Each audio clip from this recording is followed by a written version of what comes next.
Selanjutnya marilah kita memasuki kajian mengenai akidah Islam yang akan disampaikan oleh Al-Ustaz Syamsuddin SAG MPDI. Dengan hormat disilakan.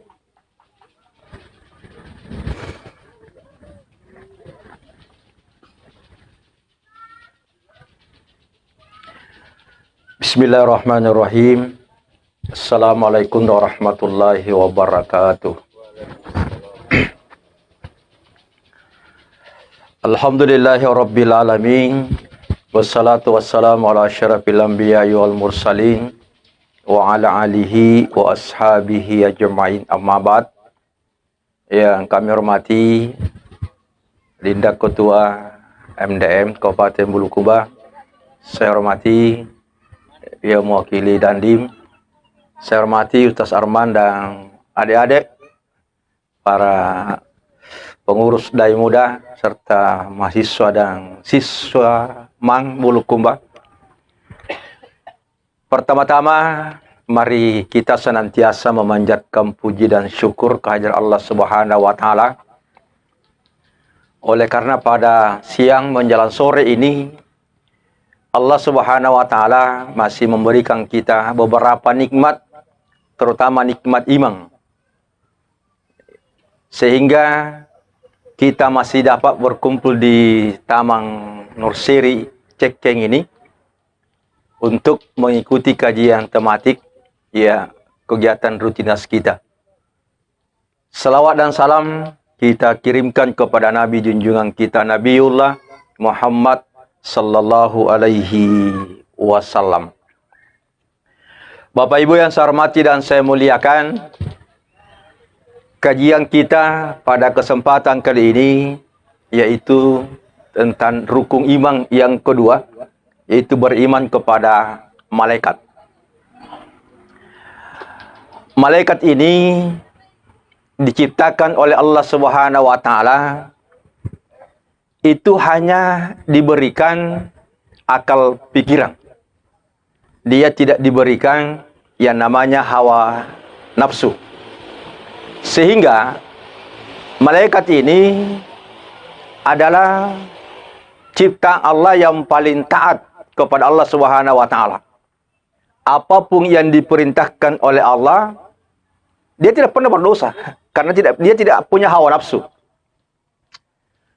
Dan memang malaikat ini tidak banyak tugasnya, beda kita. Mahasiswa pulang di rumah suruh lagi memasak, dia tidak. Itu malaikat.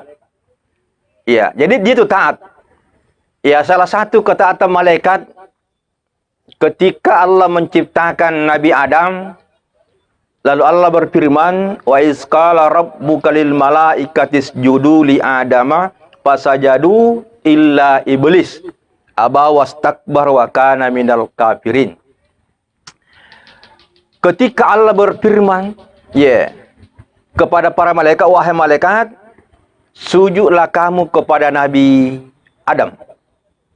Fasajadu, mereka para sujud, taat atas perintah Allah Subhanahu wa Ta'ala. Illa iblis, kecuali iblis laknatullah, aba wastakbar wa kana minal kafirin. Dia itu enggan, dan tidak mau sujud kepada Nabi Adam. Dan dia digolongkan sebagai orang yang atau kafir, ingkar. Lalu ditanya iblis oleh Allah, wahai iblis, kenapa kamu tidak mau sujud kepada Nabi Adam? Kata iblis, ana khairum minhu. Karena saya lebih baik, lebih mulia daripada Nabi Adam. Halaqtani min nar, saya diciptakan dari api, wa halaqtahu min tin, dan Adam diciptakan dari tanah. Menurut iblis, api lebih mulia, lebih baik daripada tanah. Dengan demikian, karena iblis ini sombong, angkuh, takabur, tidak mau sujud karena menganggap dirinya lebih, maka iblis ini dikeluarkan dari surga. Jadi ciri-ciri orang sombong, menganggap dirinya lebih hebat, lebih baik, lebih suci, dan segala-galanya ya dibanding orang lain. Itu ciri orang yang sombong. Ya. Inna akramakum indallahi atqakum. Kita ini dipandang Allah sama. Yang membedakan antara satu dengan lain hanya persoalan iman dan takwa kita kepada Allah Subhanahu wa taala. Nah, pelajaran yang kita ambil, iblis saja sudah dalam surga karena kesombongannya dikeluarkan dari surga. Apalagi kita masih di luar surga, masih taman cekeng di sini, punya sifat kesombongan. Ya, jangan mimpi kita mau masuk ke dalam surga. La yadkhul jannah man kana fi qalbihi miskala dzarratin min kibar. Tidak akan masuk surga orang yang ada dalam hatinya sifat kesombongan sekalipun itu sebesar serah. Ya, serah itu ibaratnya debu. Nah, itu ya, jadi malaikat taat dia sujud situ, kecuali iblis. Jadi itu penciptaan malaikat. Jadi dia itu hanya punya akal pikiran, tidak punya hawa nafsu. Yang kedua, ada juga ciptaan Allah Subhanahu wa taala hanya diberikan hawa nafsu, tidak ada akal pikirannya. Siapa itu? Binatang. Jadi kalau ada kambing masuk di kebun tanah makan bau jangan gimana, karena memang kambing tidak punya akal. Iya, yang perlu dikasih tahu yang punya kambing. Iya. Atau yang punya sapi. Iya. Dia itu tidak punya akal, hanya hawa nafsu tuh. Iya.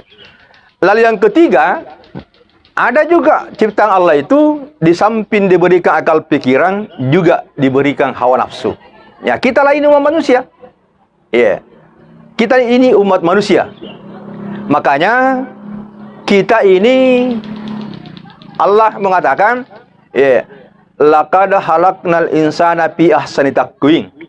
Jadi kita ini adalah makhluk yang terbaik, yang termulia di sisi Allah Subhanahu wa taala karena kita diberikan akal pikiran dan diberikan hawa nafsu. Nah, jamaah yang berbahagia, namun demikian, ya, malaikat itu mulia karena dia tidak berdosa. Tapi ketika kita ini umat manusia, kita ini umat Islam, ya, mampu senantiasa berada di atas rel kebenaran, taat melaksanakan perintah Allah dan menjauhi larangannya, maka kita lebih mulia daripada malaikat. Kita lebih. Kenapa lebih? Karena kita mampu menjalankan perintah Allah dan menjauhi larangannya, sementara kita ini ya dihalang-halangi ya yang namanya hawa nafsu ini. Innan nafsa lamaratun bisu. Hawa nafsu itu senantiasa mengajak kepada yang tidak baik. Jangan kau pergi. Ikut kajian. Capek kok dan lain. Menghalangi kita kepada kebaikan. Tapi karena kita mampu mengalahkan itu, maka kita lebih mulia daripada malaikat. Nah, sebaliknya, kalau kita ini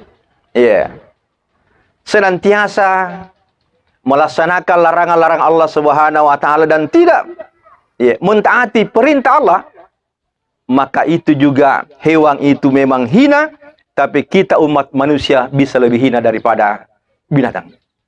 Ini mohon maaf. Allah berfirman, "Wa laqad zara'na li jahannama katsiran minal jinni wal insi." Ya, saya akan memenuhi neraka jahanam penghuninya kebanyakan dari bangsa jin dan manusia kita ini. Kenapa mereka? Lahum qulubul la yafqahuna biha. Karena diberikan akal pikiran, dia tidak pergunakan akal pikirannya itu membedakan mana yang baik dan mana yang tidak baik, mana yang haram dan mana yang halal. Dia tidak bisa bedakan. Iya. Nah, makanya akal pikiran ini itu gunanya membedakan yang baik dan tidak baik. Iya.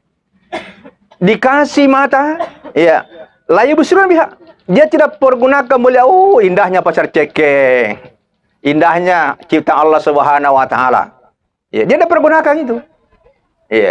Memberikan, kita tidak bayangkan itu tentang kekuasaan Allah Subhanahu wa taala.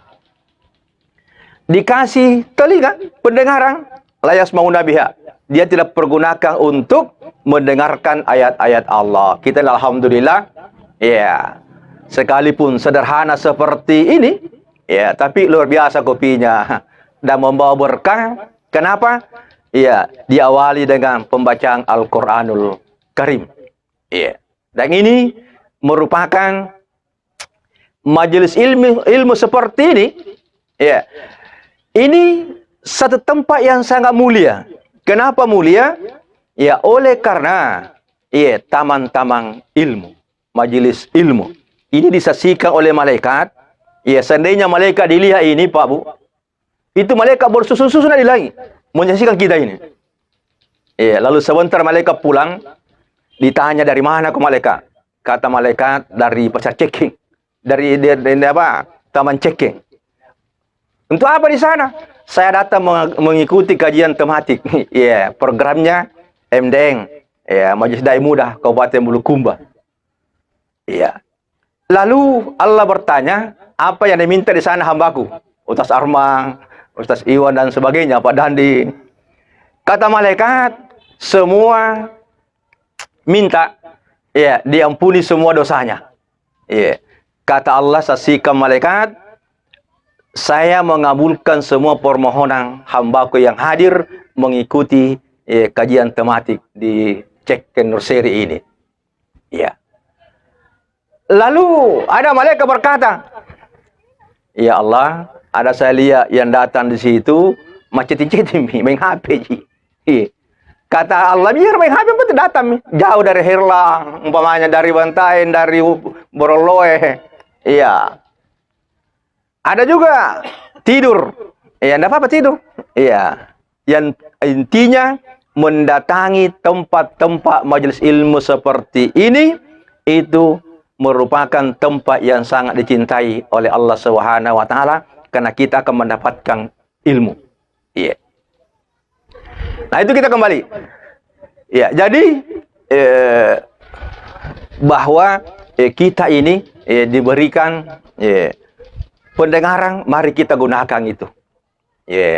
Ya oke lah, mungkin sekali-sekali mendengarkan musik, tapi intinya mendengarkan ayat-ayat Allah, mendengarkan ceramah-ceramah. Kapan tidak? Ya, Allah mengatakan ulaika kal an'am.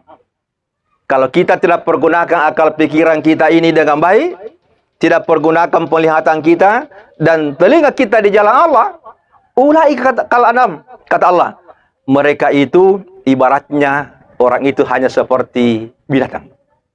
An'am, mohon maaf ini. Balhum adal, bakal lebih sesat lagi daripada binatang. Ya, lebih sesat lagi. Ya, kalau bembe atau sapi di digere, diantre kok ini. Il diaga ini. Ini ya jamaah yang saya hormati dan saya muliakan. Jadi saya ulangi, kalau kita ini senantiasa berada di atas rel kebenaran, kita mulia daripada malaikat. Tapi kalau kita ini memperturutkan hawa nafsu kita, ya, maka kita akan lebih rendah ya daripada binatang. Nah, tentunya kita sebagai manusia ya mau untuk kita sebagai orang yang mulia. Ya, kita lah dicipta yang terbaik. Ya. Nah, dengan demikian jamaah yang saya hormati dan saya muliakan, supaya kita ini senantiasa mulia di sisi Allah Subhanahu wa taala, jangan sampai dalam lanjutan ayat itu, "Tsumma radadnahu asfala sapiling." Saya kembali ke umat manusia itu ke tempat yang paling rendah, aspal di leja. Iya, aspal. Ya. Dikembalikan ke situ.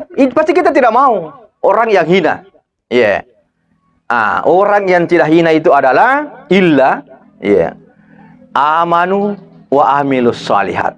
Jadi yang pertama, supaya kita senantiasa mulia di sisi Allah, kita harus beriman dan bertakwa kepada Allah Subhanahu wa taala. Bagaimana caranya? Seperti ini. Kita datang mengikuti kajian, rajin beribadah kepada Allah, rajin membaca Al-Qur'an. Ya, saling tolong menolong sesama umat manusia. Ya, seperti Ustaz. Siapa? Siapa namanya? Ustaz Fadli mau nikah, bisa dibantu ya. Informasikan saja kapan mau. Iya, iya. Ya paling tidak ya apa yang bisa dibantukan. Ya, saling tolong menolong dalam kebaikan. Iya. Itu. Itu semua itu jalan untuk kita mempertahankan yang namanya kemuliaan ini. Ya sama aja di Piala Dunia yang juara 4 tahun yang lalu adalah Spanyol ya. Kalau dia tidak mempertahankan dirinya, dikalah nanti ini dikalah. Begitu juga kita ini, kalau tidak mempertahankan diri kita sebagai makhluk atau cipta Allah yang paling mulia, maka kita bisa kembali menjadi aspalah minan nar.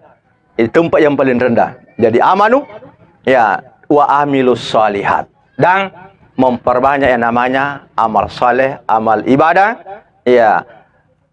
Atau perbanyaklah kebaikan. Ya, janganlah kita ketinggalan untuk melakukan namanya kebaikan. Ya, alhamdulillah kita datang ini mengikuti kajian ini pilihan Allah ini. Pilihan Allah, Pak. Ya, kita ini mulakan pilihan-pilihan Allah yang datang di sini ya untuk mengikuti kajian tematik kita ini, jamaah yang saya hormati dan saya muliakan. Yang terakhir ya, tentang malaikat ini ada ayat Allah yang berfirman, Innallaha wa malaikatahu yusalluna 'alan nabi. Sesungguhnya Allah dan para malaikatnya itu bersalawat kepada Rasulullah. Ya. Maka lanjutan ayat, ya ayyuhallazina amanu sallu alaihi wa sallimu taslima. Jadi saya menggarisbawahi ya, janganlah kita ini kalah dengan malaikat, senantiasa bersalawat kepada Rasulullah, tapi kita juga ini harus senantiasa memperbanyak salawat kepada Rasul sebagai bukti kecintaan kita kepada beliau. Ya. Siapa yang cinta kepada Rasulullah, man ahabbani kana maya fil jannah. Siapa yang cinta kepada aku, kana maya fil jannah, saya akan sama-sama nanti dalam surga. Jadi si bawa Nabi kita dalam surga apa, Bu? Kalau kita cinta kepada Rasul, salah satu bentuk kecintaan kita kepada beliau adalah memperbanyak salawat kepada Rasulullah. Ini salawat ini pahalanya luar biasa. Ketika Nabi Isra Mi'raj itu, Pak Bu, Nabi sempat melihat di surga ada salah seorang malaikat membawa buku album besar. Lalu ditanya oleh Rasulullah, wahai malaikat, untuk apa itu kamu bawa buku album besar, buku catatan? Kata malaikat, saya dikasih tugas oleh Allah mencatat berapa tetesan air hujan yang jatuh dari langit sejak pertama terjadi hujan sampai sekarang. Itu kerja saya. Kau ini kapan saya yakin Ustaz Arman yang lebih lah. Saya si Andre Andre, kita bosnya si Andre Andre. Malaikat bisa, oh ini 1 tetes, 2 tetes, dia mampu itu. Iya. Nah, lalu Nabi lagi bertanya, iya. Jadi hebatnya itu malaikat mampu mencatat itu, tetesan air hujan. Nabi lagi bertanya, adakah sesuatu amalan yang apabila umatku amalkan amalan itu, kamu tidak mampu mencatat berapa pahalanya saking banyaknya pahalanya? Kata malaikat ada. Apa itu? Kata malaikat, saya tidak mampu mencatat berapa pahalanya kalau umatmu membaca selawat kepadamu. Jadi luar biasa itu, Pak, pahalanya selawat. Malaikat tidak mampu catat. Air hujan dia mampu, pahala membaca selawat dia tidak mampu. Iya. Nah, kenapa demikian? Iya, karena Nabi mengatakan, siapa yang berselawat kepada aku 1 kali, maka Allah berselawat kepadanya 10 kali. Selawatnya Allah kepada kita itu berbagai macam nikmat. Nah, sementara nikmat kata Allah, wa in ta'uddu nikmatallahi la tuhsuha. Jikalau kita mau menghitung satu persatu nikmatnya Allah, la tuhsuha. Kita tidak mampu, Pak. Tidak mampu saking banyaknya ya nikmat yang diberikan Allah sama kita ini. Hanya terkadang kita ini ya kupur nikmat. Sekarang saja ini alhamdulillah kita menghirup udaranya ini, Pak, segar, gratis. Dibanding saudara kita di rumah sakit, Pak, dibantu pernapasan, Pak, 1 tabung itu ratusan ribu, Pak. Kita alhamdulillah. Ya, ini gratis. Makanya dalam surah Ar-Rahman itu diulang puluhan kali, Fabi ai ala'i rabbikuma tukazziba. Nikmat apaku lagi yang kamu senantiasa dustakan itu? Kenapa kita tidak mampu ya mensyukuri nikmat Allah itu. Padahal janjinya Allah, la in syakartum la azidannakum. Jikalau kita mensyukuri nikmat Allah, ya, nah tambah yang kita lihat Allah. Allah menambah rezeki kita ini, nikmat kita. Tapi wa in kafartum inna azabi lasadid. Tapi kalau kita ingkar, tidak mensyukuri nikmat Allah, sesungguhnya azabku sangat pedih. Nah, bagaimana hakikat syukur itu? Yang pertama, ya mengucapkan alhamdulillah. Tapi itu belum cukup. Ya, hakikat daripada kesyukuran kita kepada Allah manakala kita memperbanyak ibadah kepada Allah. Perbanyak ibadah, jaga salat, jaga puasa, jaga silaturahmi, jaga keamanan, sedang arahan tadi dari mewakili Pak Danding. Nah, itu bentuk kesyukuran kita itu. Ya, itu tanda kesyukuran manakala kita memperbanyak ibadah kepada Allah Subhanahu wa taala. Ya, sebagai penutup, ya bentuk kesyukuran kita ini, ya kita lihat Rasulullah suatu ketika dia bangun salat tahajud, saking lamanya, bukan banyaknya rakaatnya ya. Saking lamanya Nabi salat tahajud, Nabi kita bengkak kakinya, Pak. Saking lamanya. Ya, saya sering berkelakar, Pak. Ya, di kampung. Ya, biasanya ada di kampung-kampung, Pak, bengkak kakinya kalau malang. Saya bukan salat tahajud. Main domino siapa tetungan. Ya, main domino, kasih berdiri yang kalah. Biasanya bengkak kakinya juga. Ini Nabi bengkak kakinya, Pak, bengkak. Lalu disaksikan oleh istrinya, kata istrinya, wahai Rasul, kenapa Nabi menyiksa diri? Buat salah sampai bengkak kakinya. Bukankah Allah sudah menjamin Nabi selamat dunia dan akhirat? Apa kata Nabi? Apalah aku na'abudan syakura? Apakah saya tidak pantas menjadi hamba yang bersyukur? Jadi memperbanyak ibadah kepada Allah Subhanahu wa taala, ya, itulah tanda syukur yang sebenarnya jamaah yang saya hormati dan saya muliakan. Olehnya itu, ya, mari kita senantiasa ini berusaha semaksimal mungkin untuk memohon ridhanya Allah, untuk kita diberikan hidayah petunjuk, sehingga kita semua insyaAllah menjadi manusia yang mulia, ya, senantiasa melaksanakan perintah dan menjauhi larangannya, sehingga kita semua ini akan mendapatkan keselamatan dunia dan akhirat nanti insyaAllah. Saya kira ini yang sempat saya sampaikan pada sore hari ini. Terima kasih atas segala perhatiannya. Mohon maaf atas segala kekurangannya. Dan saya akhiri, wallahu muwaffiq ila aqwamit thariq. Assalamualaikum warahmatullahi wabarakatuh.